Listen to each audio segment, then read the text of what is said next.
Japan and India are aiming to forge stronger ties amid a challenging geopolitical landscape. Prime Minister Fumio Kishida has met with his counterpart Narendra Modi as part of a two-day visit to New Delhi. The countries have vowed to expand their strategic partnership, important for a peaceful and stable Indo-Pacific. आज की हमारी मुलाकात एक और कारण से भी विशेष है। इस साल भारत G20 की अध्यक्षता कर रहा है और जापान G7 की, और इसलिए अपनी अपनी प्राथमिकताओं और हितों पर साथ मिलकर काम करने का यह उत्तम अवसर है। Mr Modi has accepted Mr Kishida's invitation to participate in the upcoming G7 summit, which will be held in May in Hiroshima. And both sides reviewed progress in bilateral relations, especially in the areas of defense, digital technology, trade, investment and health. Well, let's get more from our correspondent, Nia Punya in New Delhi. Nia, Japan, we know, is heading the G7 and India is chairing the G20. Given those two positions, were there any major decisions announced today?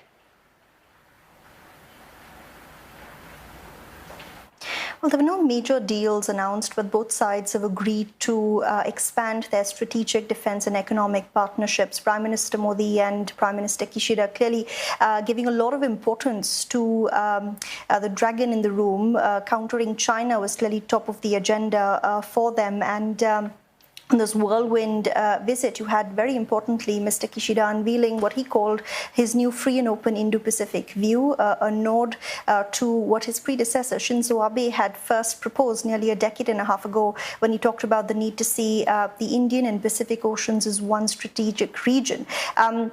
He said that this new policy is going to be based on three key principles: a principle for peace and rules, which will ensure prosperity, the respect for sovereignty, and the opposition to unilateral change to status quo by force. This was, of course, a reference to Russia as well, but also, more importantly, to China, saying that the world is seeing a dynamic shift in how the powers are divided, and this is particularly obvious, he said, in this region, in India's own backyard. He said India is an indispensable partner to ensure that this free and open Indo-Pacific plan becomes a success.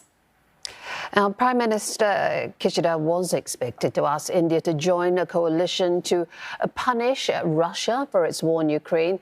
How did that play out? Well, we heard no reference to Russia at all from Prime Minister Modi, who simply spoke in broad, generic terms, talking about the need to uphold international law and a rules-based order. Experts say that was more a message to Beijing than to Moscow, which remains a key partner for India.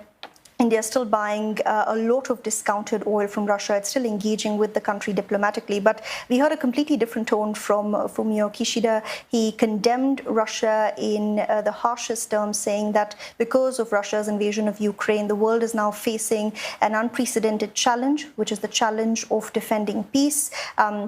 He also quoted Mr Modi's own words to President Putin to say that Mr Modi is also in agreement that this is not an era for war. But this is where we're likely to see divergence. While both sides are speaking in one voice when it comes to countering China, there are differences in how they should tackle Russia, which are differences that will likely show up in these two groupings as well.